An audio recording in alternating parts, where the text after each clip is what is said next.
भइरहेको छ जाप गर्ने राष्ट्रमजीको नामको भनेर त्यहाँबाट पुरै ठुल्ठुलो आवाजले भन्दै आउँदा त भएन हैन। कृष्ण कन्हैया लाल की मन्त्र तारतम सोही तारतम मन्त्र सद्गुरुजीले 40 वर्ष मेहनत गरेर श्यामजीको मन्दिरमा अक्षरातीत धामधनीबाट प्राप्त गर्नुभएको साक्षात् उहाँलाई प्रकट गरेर तार भनेको तार्नेवाला तम भनेको अन्धकारबाट कति हो महिमा 7 दिनसम्म त्यही महिमा गाउँदैछौँ।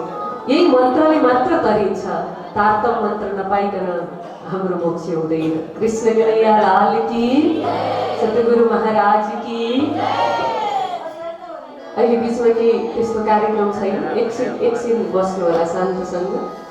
यो अलि सुनाउँदाखेरि र सुन्दा पनि यसले धेरै काम गर्ने शब्दहरू हुन्, त्यसैले अहिले छोड्दिउँ, यति चलिरहेछ अहिले। मन्त्र तारतम सोहे, हामीलाई तार्ने मन्त्र धेरै छन्, तर तारतम मन्त्रको महिमा अलग्गै छ, हामीलाई थाहा छ। ब्रह्म विद्या देवी सहित हजुरहरू देवी देवता चाहिँ कोही मान्नुहुन्न? उहाँहरूले सोध्नुभयो देवी देवता चाहिँ कोही मान्नुहुन्न? राणाजीले भन्नुभयो किन नमान्नु? बाहिर गएर भन्नु होइन नि हजुरहरूले, हामी त देवी देवता कोही मान्दैनौँ, हामीलाई राजी भए पुग्छ भन्दै हल्ला गर्दै गइन्नु। हाम्रो प्राणजीले भन्नुभएको रहेछ के देवी देवता हामी मान्छौँ। हामी कुन देवी मान्छौँ हजुरहरूलाई थाहा छैन होला। हामी यस्तो देवी मान्छौँ जुन देवीले अक्षरातीतको साक्षी दिएको होस्। कृष्ण कन्हैया लाल की। हामी त्यस्तो देवीको सधैँ पूजा गर्छौँ, ब्रह्म विद्या देवी सहित, जुन शास्त्रमा ब्रह्मको लागि साक्षी दिएको छ, प्रमाण दिएको छ, जुन विद्याले परमात्माको बाटो देखाउँछ, धाम देखाउँछ। सर्वशास्त्र सुनिश्चित, सबै शास्त्रले सुनिश्चित गरेर देखाएको शास्त्रका संस्कृतका श्लोकहरू जति पनि प्रमाणित श्लोकहरू छन् परमात्मा ब्रह्मको विषयमा लेखिएको छ, ती सबै भविष्यवाणीहरू हाम्रो के हो? हाम्रो देवी माता हुनु हो। कृष्ण कन्हैया लाल की, सतगुरु महाराज की। अनि हजुरहरूको पुरी तीर्थ स्थान चाहिँ कहाँ हो?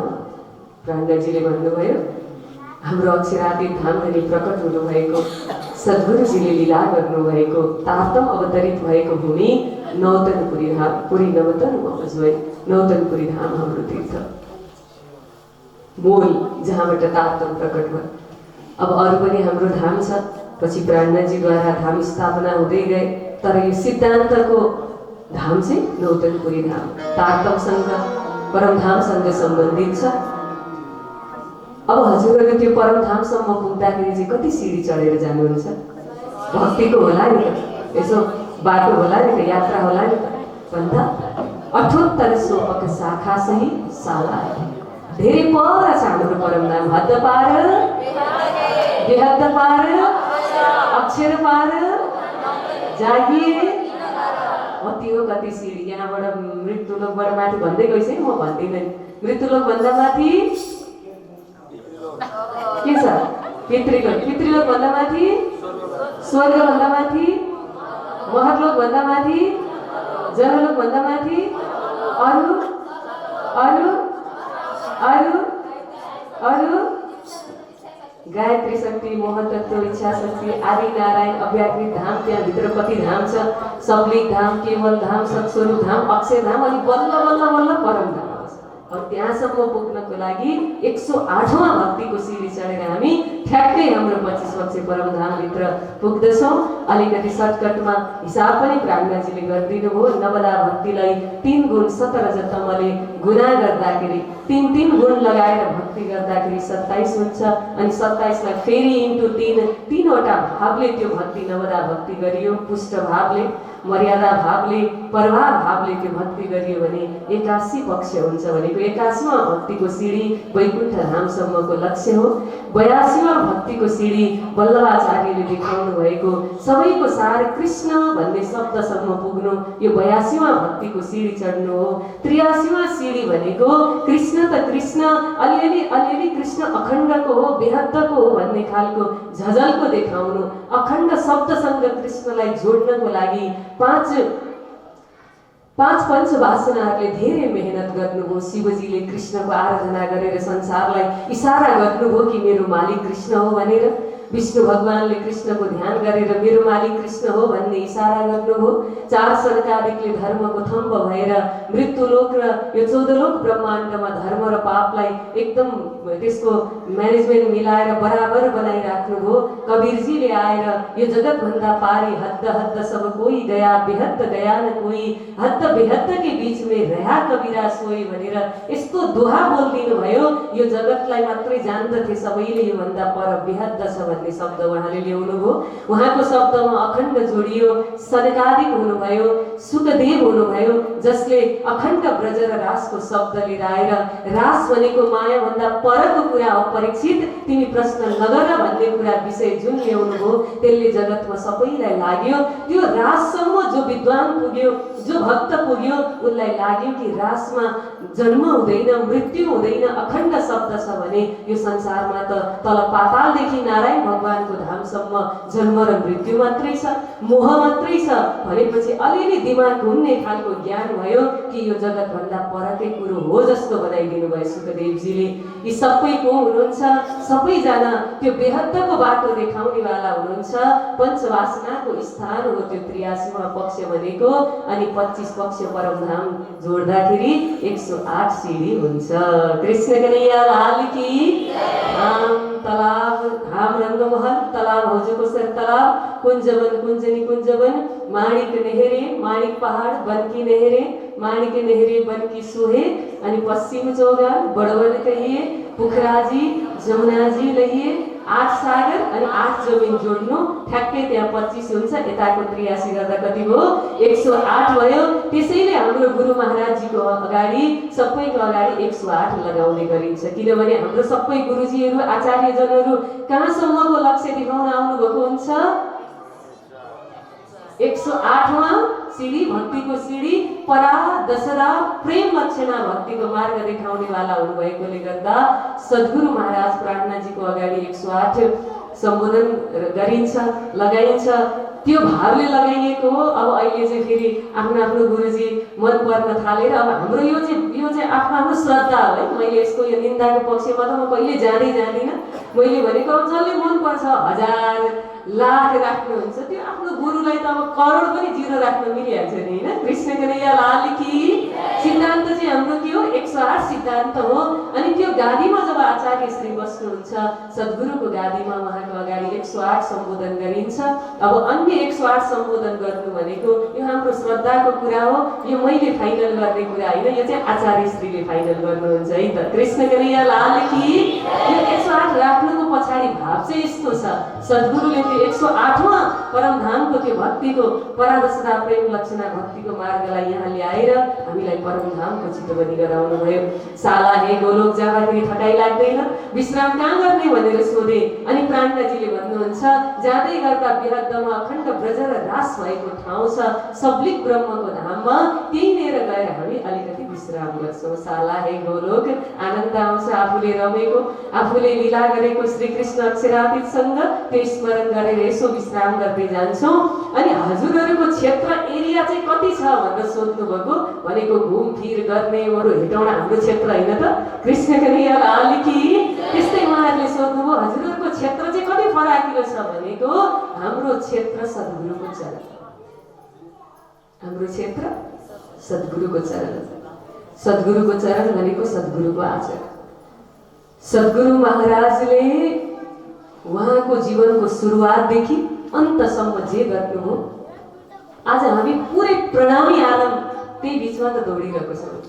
हाम्रो एरिया हेर्नु त कति ठुलो, परमधाम गए, कहिले यहाँ आयो, कहिले नौतनपुरी गयो, प्रसङ्गहरू भयो। यो पुरै सद्गुरुले दिनुभएको, उहाँले गर्नुभएको मेहनत, उहाँ नै हाम्रो, उहाँको आचरण नै त्यसलाई फलो गर्नु। यो हाम्रो क्षेत्र, उहाँको पछि पछि यात्रा गरेर गयो भने कहिले पुगिनेछ त क्षेत्र?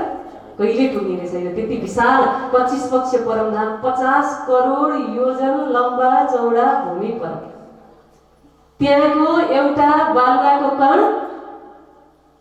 एकातिर राख्नु अनि एकातिर यो संसार राख्नु, केले जित्छ?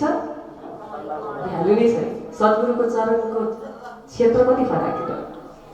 अनि यस्तो आश्रय पाउनेहरू सुख दुःख कसलाई सुनाउनुहुन्छ भनेर सोध्नुभयो उहाँहरूले। जहाँ जाएसम्म सद्गुरुको स्मरण गर्ने बित्तिकै हाम्रो पीर चिन्ता दुःख छ। यहाँ कोही अहिले दुखी हुनुहुन्छ, ग्रस्त हुनुहुन्छ, टेन्सन छ कि हम मस्त रहते हैं, हम मस्त रहते हैं, हम मस्त रहते हैं, हम मस्त रहते हैं, आते जाते सुख दुख में हम मस्त रहते हैं, हम मस्त रहते हैं, हम मस्त रहते हैं, हम मस्त रहते हैं। सुख आता है, दुख आते हैं, सुख आते हैं, दुख आते हैं, आते जाते सुख दुख में हम मस्त रहते हैं, हम मस्त रहते हैं, हम मस्त रहते हैं, हम मस्त रहते हैं। हजुरहरूलाई यो छिटै विश्राम भइदिएर भजनमा नाच्न पाए हुन्थ्यो जस्तो कतिजनालाई लागेको छ? हात उठाउनु त। अल्छी लागेको छैन, निद्रा लागेको छैन? ए ठिकै छ। त्यसो कृष्ण कन्हैया लाल की यस्तो मस्ती कसले दिनुभएको? तुम्हारे प्यार ने सतगुरु हमको तुमसे जोड़ा है, तुम्हारे प्यार ने सतगुरु हमको तुमसे जोड़ा है, हमारे प्यार में गुरुवर हमको तुमसे जोड़ा है, करे गुणगान दो जितना, ओ करे गुणगान हम जितना, उतना ही थोड़ा है, तुम्हारे प्यार में सतगुरु हमको तुमसे जोड़ा है, तुम्हारे प्यार में सतगुरु हमको तुमसे जोड़ा है। त्यसलाई याद गरेर हामी वृन्दावनको पाखामा बाँसुरीको भाकामा हामीलाई डाकेर रामत खेलौँ। वृन्दावन नाम लिने बित्तिकै कति प्रसन्नता आयो। हाम्रो नित्य अखण्ड वृन्दावन हाम्रो सुख विलास लिने ठाउँ। अनि ऋषि चाहिँ को हो त हजुरहरूको? ऋषि मान्नुहुन्न? हाम्रो त सप्त ऋषि छन्, अरू ऋषि छन् भन्नुभयो नि त उहाँहरूले। प्राण्डजीले भन्नुभयो ऋषि महाविष्णु। हाम्रो ऋषिको नाम के हो? महाविष्णु। महाविष्णु भनेको आदिनारायण भगवानको सुरुको अवस्था। अक्षर ब्रह्म निन्द्राको फरामुसीले आफूले आफूलाई बिर्सिसक्नु भएको छ, तर नारायण पनि भन्नुभएको छैन। गहिरो गहिरो कुरा नि त गर्नु पर्यो नि त अलिअलि। कृष्ण कन्हैया लाल की। संसार बनाउनको लागि हामी आउने सृष्टि तयारी गर्नको लागि राजीले निन्द्राको परामर्शी राखिसक्नु भएको छ, निदाइसक्नु भएको छ, तर सपनामा जानुभएको छैन। त्यो बीचको अक्षर ब्रह्मले आफ्नो अवस्था बिर्सेको, नारायण भगवान पनि नबनेको त्यो बीचको अवस्थालाई के भनिन्छ? महाविष्णु भनिन्छ। महाविष्णुबाट अनि आदिनारायण, शेषनारायण, ब्रह्मा विष्णु महेश अनि 14 लोक ब्रह्माण्ड सृष्टि बन्यो। त्यसैले उहाँको हुनु हाम्रो ऋषि हुनु हो। किन त्यसरी मानेको ऋषि भनेर? ऋषि त हुनुहुँदो रहेछ। किन मानेको त हामीले भन्दा उहाँले के काम गर्नुभयो? हामीलाई हाम्रो धामधनीको राज्य महाराजको प्रेम बुझाउनको लागि केही जगतमा नआइनु हुने भयो नि त हैन। यो मञ्चमा आएर यहाँ आएर सुख दुःख हेरेपछि मात्रै हाम्रो धामधनीको प्रेम बुझ्न सक्ने भएकोले गर्दा हाम्रो मालिकको प्रेम बुझाउनको लागि यति ठुलो नारायण सृष्टि रूपी मञ्च बनाउनेवाला हाम्रो लागि गुरु हुनु भएन त? कृष्ण कन्हैया लाल की। यो त ब्रह्म सृष्टिको लागि त यो खेल के हो? यो त नबुझ्दा अज्ञानमा पो यसले भुलाउँछ त। बुझेपछि त यो सबै हाम्रो कोही पनि पराएको छैन, सबैको हो। हाम्रो लागि ब्रह्मा विष्णु महेश भगवान सबैले यो कसको लागि बनाइदिनु भएको? यो मञ्च खेल हेर्ने मञ्च कसको लागि बनाइदिनु भयो? हाम्रो लागि। उहाँहरूलाई धन्यवाद दिनुपर्छ। हाम्रो प्राणनाजीले सबैलाई धन्यवाद दिएर जब यो सृष्टि प्रलयमय हुन्छ, हामी हाम्रो घर फर्किन्छौँ, ईश्वरी सृष्टि अक्षरधाम जान्छन्, त्यति बेला हामीलाई सहयोग गर्ने, यो मञ्च तयार गर्ने, हाम्रो लागि मेहनत गर्ने, यो सारा सचराचर जगतमा भएकालाई विश्वमा घर बनाएर राखिदिनु भएको छ। त्यहाँ जाऊ ल भन्दै कृष्ण कन्हैया लाल की। कस्तो हेर्नु त। अनि हामीले नफरत गर्नु मिल्छ? कसैलाई नफरत गर्नु हुँदैन। ऋषि महाविष्णु यो तरिकाले। अब वेद चाहिँ कुन मान्नुहुन्छ त हजुरहरू भन्दा स्वामीजीले भन्नुभयो वेद हमारो स्वसम है। वेदको अर्थ के हो? वेद भन्ने बित्तिकै 4 वेदको नाम याद आउँछ। ऋग्वेद, यजुर्वेद, साम, अथर्ववेद। वेद भनेको चाहिँ त्यो नामलाई वेद मानेको छ हामीले। वेद भनेको के हो? वेद भनेको जान्नु। आफूले आफूलाई र आफ्नो मालिकलाई जनाउने खालको पहिचान गराउनेवाला चाहिँ एउटै मात्र धरतीमा त्यस्तो खालको ज्ञान छ। त्यो के हो? तात्व ब्रह्मवाणी। जबसम्म ब्रह्मवाणीमा आइपुग्दैन तबसम्म आफूलाई नै चिनिँदैन अनि त्यो मालिकलाई नै चिनिँदैन भने यो वेदको अन्त के हो? जान्नुको अन्त के हो? म ब्रह्म सृष्टि हुँ, मेरो मालिक अक्षरातीत हो। यो ज्ञान कहाँ छ? तात्वमा छ।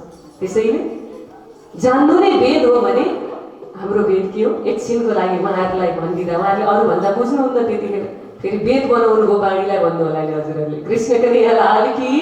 यहाँ म कसरी प्रस्तुत गरिरहेको छु मलाई हेर्नु भएको छ नि हजुरहरूले। यहाँ प्राणनाजीले यति बेला सबै हिन्दूको जमात छ, महाकुम्भको मेला छ, लाखौँ करोडौँ साधुहरू आइरहेको छन्, मारामारी गरिरहेको छन्। त्यस्तो भिडमा पनि प्राणनाजीलाई चिनेर जानेर हजुरको परिचय पाऊँ भनेर सोध्न आउनेलाई यति बेला उहाँहरूकै भाषा र उहाँहरूको शब्द प्रयोग नगरे अरू गर्न मिल्छ? देशकाल परिस्थिति हेर्नु परेन। अनि यहाँ हामी त्यहाँको त्यो परिवेश चाहिँ नजान्ने यहाँ लडाइँ गर्न थालेर हुन्छ त? यो अर्थमा स्वामीजीले भन्नुभयो वेदको अर्थ हो जान्नु। जान्नु तब जानिन्छ आफूले आफूलाई म ब्रह्म सृष्टि र मेरो मालिक पूर्ण ब्रह्म हो भनेर जुन दिन जानिन्छ तब जान्नेको पनि अन्त हुन्छ। हाम्रो सद्गुरुले ल्याउनु भएको तारतम्यमा त्यो बल छ भनेर परिचय दिनुभयो वेद हमारो स्वसम है। अनि तीर्थ चाहिँ के हो त? नदीलाई तीर्थ मान्नुहुन्छ उहाँहरूले त। कसैले गङ्गाजी भन्नुभयो, कसैले गङ्गा सागर भन्नुभयो, कसैले गङ्गोत्री यमुनोत्री उता हरिद्वारबाट माथि माथि जहाँबाट गङ्गाजी र यमुनाजी उत्पत्ति हुनुभएको छ त्यसलाई तीर्थ मान्नु हो भने अब केही न केही तीर्थ त भन्नु पर्यो। हाम्रो त अटोमेटिक अरूको भन्दा प्रत्यक्ष तीर्थ छ झन्। उहाँहरूको भन्दा पनि स्वामीजीले भन्नुभयो तीर्थ जमुना सोहे। अब सकिन थालेको छ है। तीर्थ जमुना सोहे। हाम्रो तीर्थ के हो? जमुनाजी हो। अब जमुनाजी चाहिँ कहाँ हुनु होला त भन्दा नौतनपुरी धाममा। नौतनपुरी धाममा सद्गुरुजीले परमधामको चितवनी गर्दै गर्दा सुन्दर साथजीले भन्नुभयो हजुर सधैँ राज्यसँग हामी झिलना गर्थ्यौँ, आज पनि पाटघाटमा जाने दिन थियो, कृष्ण पक्षको पहिलो दिन हामी संसारमा आयौँ भनेर जहिले जमुनाजीको कुरा मात्रै गर्नुहुन्छ।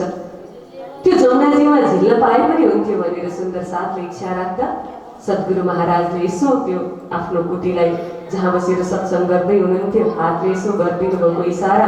त्यहाँबाट जमुनाजी कलकल बग्न लाग्नुभयो अनि सबै त्यहाँ परमधाम अवतरित भयो। स्मरण गरेर परमधामको सबै झुम्न थाल्नुभयो। मारा बालाजी चलो जमुना जल जी, मारा प्रीतम प्यारे चलो जमुना जल जी। पाट घाट की देहूरी में जहाँ रामत कीजे रत्न जड़ित के मोहल में कीजे रंग विलास मारा बालाजी चलो जमुना। सबै झिल्ला गर्न लाग्नुभयो। त्यही जल अहिले पनि नौतनपुरी धाममा श्री राज्यको सिंहासनको समीपमा अहिले पनि छ। नौतनपुरीमा पानीको सबै मूलहरू सुक्दा पनि जमुनाजीको त्यो प्रभाव कहिले पनि सुक्दैन। त्यो नै हाम्रो के हो? त्यो जमुनाजीको जल नै हाम्रो तीर्थ हो। हामी गएर तीर्थमा गएर त्यसलाई स्पर्श गरेर आफ्नो घरमा पनि लिएर आउँछौँ। अनि जमुनाजी त्यो जाहेरी जल जमुनाजी नभएर सद्गुरु महाराजले परमधामको गर्नुभएको त्यो पुरै वर्णन परमधामको प्रेम महामती प्राणनाजीको हृदयमा बसेको थियो।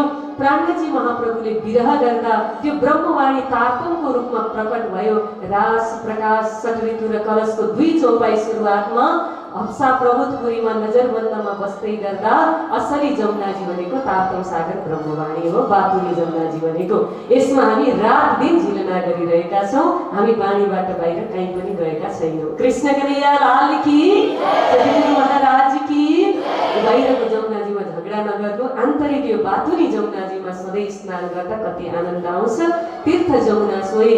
अब हजुरहरू श्रवण चाहिँ के गर्नुहुन्छ? यदि शास्त्र सुन्नु पर्यो भने भन्दा स्वामीजीले भन्नुभयो शास्त्र श्रवण श्री भागवत। हामी भागवत शास्त्रलाई श्रवण गर्छौँ। सबै शास्त्रको सार भागवत हो, भागवतको पनि 10वाँ स्कन्द सार हो, त्यसको पनि रास 5 अध्याय सार हो।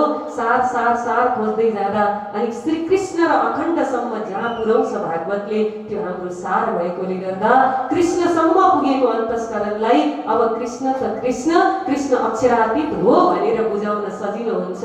त्यसैले हामी भागवत श्रवण गर्छौँ। कृष्ण कन्हैया लाल की, सतगुरु महाराज की। बुद्धि जागृतको ज्ञान जसले हाम्रो बुद्धिलाई जागृत गरेर कृष्ण हाम्रो मालिक हो, कृष्णको अखण्ड धाममा कृष्ण विराजमान हुनुहुन्छ भनेर हाम्रो विवेक खुलाइदिन्छ भागवतले। कुल मूल हमारो आनन्द। हजुरहरूको कुल छ कि छैन केही भन्दा स्वामीजीले भन्नु हाम्रो कुल, हाम्रो मूल आनन्द। हाम्रो सुरुवात श्यामाजीबाट भएको, हाम्रो कुलको नाम के भयो? आनन्द भयो। कुलमूल हमारो आनन्द है, फल नित्य विहार प्रमाण। दिन रात हामी यो फल, यो आनन्दको मस्तीमा दिन रात हाम्रो दिन बितिरहेको हुन्छ। हजुरहरूको घर त्यो ठाउँ जुन त्यो 108वाँ सिडी चढेर पुग्ने ठाउँ छ त्यसलाई चाहिँ के भनिन्छ नि भनेर सोध्नु हो। स्वामीजीले भन्नुभयो दिव्य ब्रह्मपुर धाम है, सबसे सुन्दर, सबसे प्यारा है तेरा दरबार।